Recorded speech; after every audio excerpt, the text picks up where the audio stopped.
Greetings.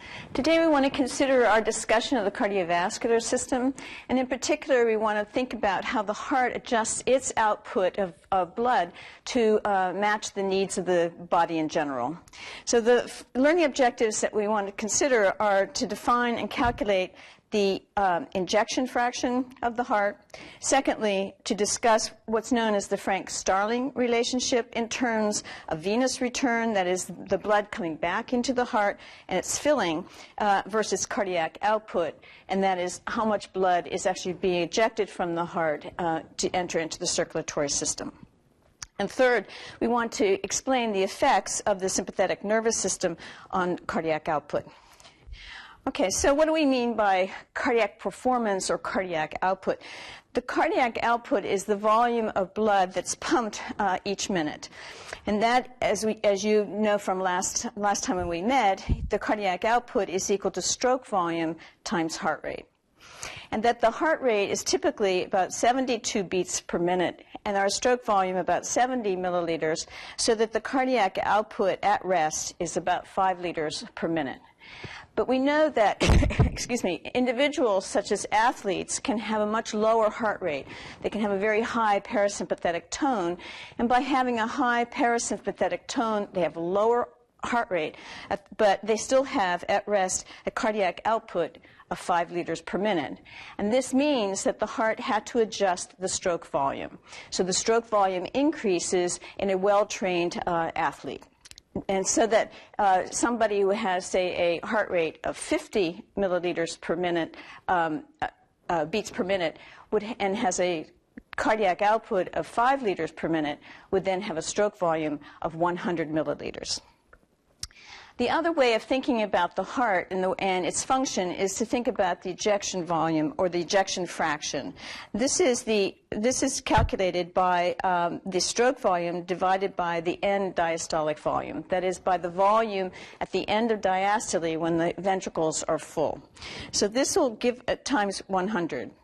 This gives us the percentage of blood that's pumped from the filled ventricle per beat. Excuse me. Typically, when we have a normal heart, you can have an ejection fraction anywhere from 50 to maybe 70 or 75%. But in a weak heart, where the heart has gained in size but has not gained in strength, then those hearts will have an ejection fraction that's much lower. So let's look at what's happening.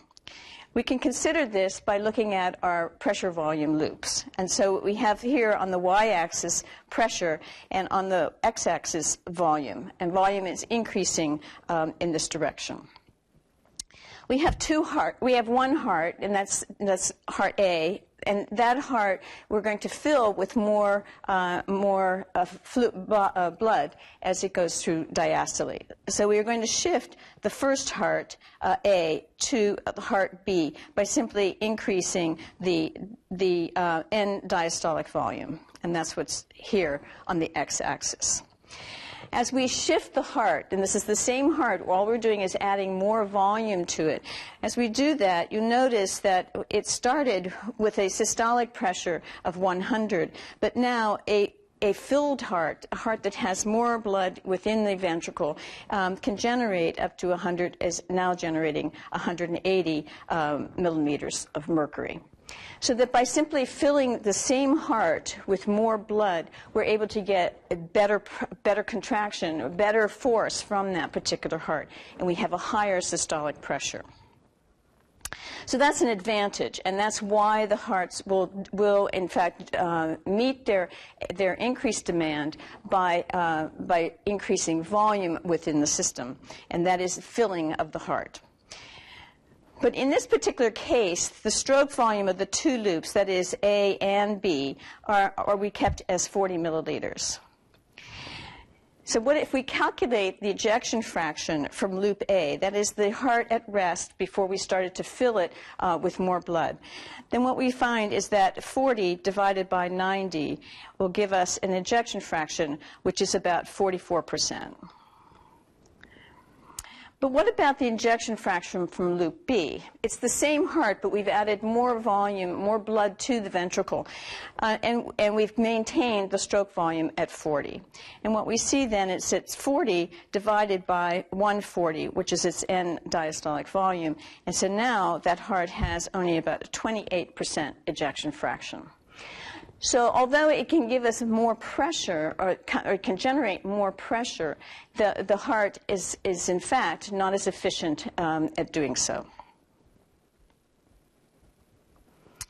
Now, under normal conditions, excuse me, under normal conditions, when the heart is filling with more volume, the stroke volume is also increasing. And this is due to our Frank-Starling relationship. Remember when we said that the heart is not able to recruit more muscle fibers, such as the skeletal muscle, because as the heart is pumping, it's using all of the fibers. They're all connected through gap junctions, and they are synchronously pumping. So we can't recruit more fibers to generate more power, but instead, when we stretch the heart, we stretch the myocytes, that they will give a better contraction. And this, we said, was due to the differences in the molecular arrangements within the fibers themselves. This is known as the Frank-Starling effect, and effectively what it's saying is that the volume that's coming into a normal heart is the volume that will be ejected by that normal heart. So let's consider this particular figure. So on the x-axis, there is the left ventricular end diastolic volume, or the EDV. And on the y-axis is the ejection volume, and as you know, that's the stroke volume. So we have stroke volume then versus the end diastolic volume. And if we start our heart here at rest, and it has an end diastolic volume of 100, then as we fill this normal heart, and we fill it and move it to an end diastolic volume of 150, notice that we now have moved the stroke volume has increased. The stroke volume has gotten bigger. So when the heart had an end diastolic volume of 100, we had a stroke volume that was about 70. But at 150, that same heart, the end diastolic volume of 150 milliliters, that same heart will give us a stroke volume that's now at about 90. So we can increase the stroke volume by filling the heart. And this filling of the heart is referred to as venous return, and it's also referred to as preload. Preload increases the ability of the heart then to eject blood. So it's increasing its contraction, its power, that is able to generate more force by stretching the ventricles, by filling the ventricles. And this is called preload. Okay, so how does the body adjust preload? So there are several mechanisms by which preload can be increased, and that's what's noted here. So the first is what's called the skeletal muscle pump. As an individual starts to run, let's say, they are requiring more blood to be delivered to the muscles, to deliver more oxygen to the contracting muscles. The contraction of the muscle itself is squeezing against the veins that are within that tissue. And as it squeezes against the veins, it's helping to propel the blood out of the tissue and back towards the heart. And so that's simply a local effect, and it is called the skeletal muscle pump. The second way that we can increase the return of blood to the heart, or increase venous return, is what's known as the respiratory pump. So again, as we're running and we're taking bigger breaths, then the expansion of the thorax, that is, as you're taking a larger breath, decreases the pressure that's around the heart. And that means that the heart can actually expand easier, and so the blood then can flow back into the heart faster. So this inspiration, that is taking in a big breath like this, will lower the thoracic pressure. Fourth, and I'm going to skip 3 and we'll come back to it in a second, but fourth we have what's called vasoconstriction. So this is that the skeletal muscle that's around the blood vessels on the arterial side will constrict when we have a sympathetic drive. These are through the alpha-1 adrenergic receptors. As these cells constrict, they will force the blood then from the arterial side to the venous side of the circulation. And so this then augments the return of blood to the heart. In addition, we have smooth muscle that's located along the long axis of the veins. And this smooth muscle also can contract. And as it contracts due to the sympathetic drive, then we will again augment the flow of blood back to the heart. So vasoconstriction or sympathetic drive will increase venous return, or it aids in the filling of the heart. And then what about this number 3? This is called an increase in blood volume due to doping. Doping is a concept where an individual will take blood or donate blood, takes the blood from his own circulatory system, let's say a half a liter, and he stores it, and then just before a race, that blood is given back to the individual.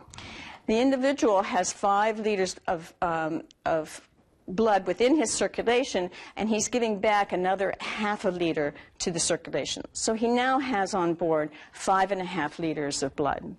This obviously increases his ability to carry oxygen because there's more red blood cells within the circulatory system, and it also is increasing the volume that's within the circulatory system.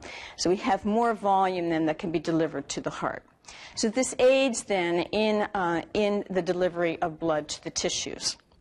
It is illegal, and it is illegal partly because it gives an unfair advantage to these individuals in an athletic event. But most importantly, that by giving this extra blood back to the individual, we're increasing the viscosity of the blood. You're changing the pressure within the system.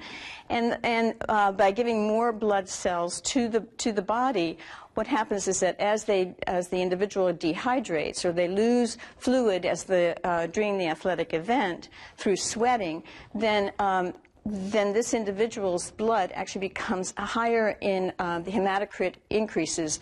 It has more blood cells per unit volume. And under those conditions, the viscosity increases. And this is actually harder on the heart. So it's more work for the heart to push through a more viscous blood and can be quite dangerous. And it is illegal. The last system that we're going to consider is that the cardiac myocytes themselves are sensitive to certain chemicals. And these chemicals are called ionotropic agents. And an ionotropic agent is an agent that can increase the contractility of the muscle cells themselves, of the muscle fibers themselves. And that's what's shown here. So right here we have, again, our left ventricle end diastolic volume on the x-axis, and our ejection volume or stroke volume is on the y-axis. Under the resting state, where we have normal individual, and all we've done is increase the volume to this individual. As we know, by increasing the volume, we will increase stroke volume. So we increase end diastolic volume, delivery, preload to the heart, we increase stroke volume. But let's keep the stroke volume, let's keep the end diastolic volume constant at 100. So we're sitting here, and now we'll give an ionotropic agent to the individual. And ionotropic agents are things such as catecholamines. So norepinephrine and epinephrine are ionotropic agents. If we give a sympathetic discharge or norepinephrine to this individual, what happens is that the heart now, at that exact same end diastolic volume, can give a better squeeze. And that means that it ejects more blood. So we move the stroke volume from something like 35 to 70. So we've greatly improved the ability of the heart then to eject the blood, and that's by changing the contractility of the muscle cells themselves. These effects are multiple effects. They're occurring at the level of the myofibrils themselves and also at the sarcoplasmic reticulum, as well as within the plasma membrane itself. So the entire cell becomes more sensitive to calcium. And by doing so, we're able to have a faster off rate, on rate for the calcium, and the contractile event is actually improved. So sympathetic stimulation, then, is a way that the heart can affect not only venous return. As we said, it aids in the constriction of blood vessels, and so by doing so, we move the blood back to the heart faster. But it increases the contractility of the heart itself. The myocyte itself, the contraction of the myocyte is more forceful. And then lastly, as you know, it increases heart rate. So cardiac output, which is cardiac output equals to stroke volume times heart rate. The sympathetic nervous system not only increases heart rate, but it also can increase stroke volume and therefore can increase cardiac output. Okay, so what's our key concepts then? So the general concepts are, first, that the volume of the blood which is ejected with each beat is called the stroke volume, and that the sum of the stroke volumes injected in 1 minute is the cardiac output. Third, that the ejection fraction is the percentage of blood which is pumped from the heart in each beat.